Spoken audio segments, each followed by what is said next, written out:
Have you ever wondered why some people become wealthy while others stay broke, even when they earn a good income? The answer is simple. Money is not just about knowledge, it's about behavior. In this book, Morgan Housel explains that success with money depends more on how you think and act than on how smart you are. Let's look at the most important lessons from the book. Lesson 1. Money is about behavior.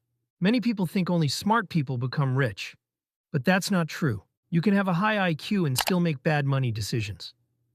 People often spend money because of emotions, fear, greed, or habits. That's why controlling your behavior is more important than being a financial expert. Lesson 2. Being rich and being wealthy are different.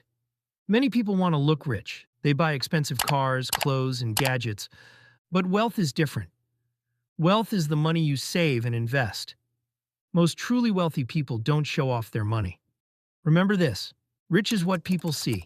Wealth is what people don't see. Lesson 3. Compounding is powerful. Small actions repeated for a long time create big results. If you save and invest a little money regularly, it can grow into a large amount over the years. The secret is patience.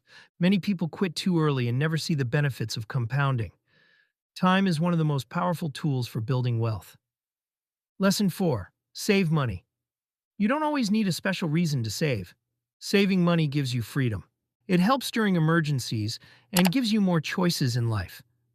The more savings you have, the more control you have over your future. Lesson 5. Avoid lifestyle inflation.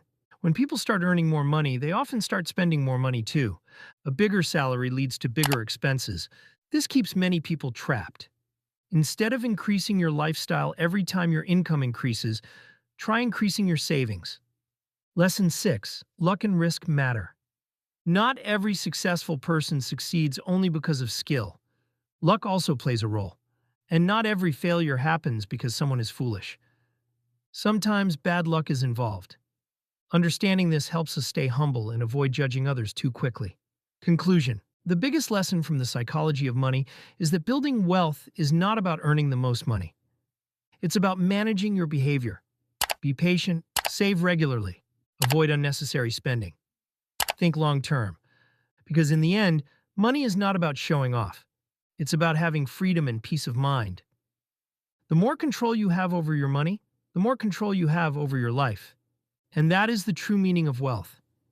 If you found these lessons helpful, make sure to subscribe to the channel for more book summaries and self-improvement content. And before you leave, tell me in the comments, which lesson from this book impacted you the most?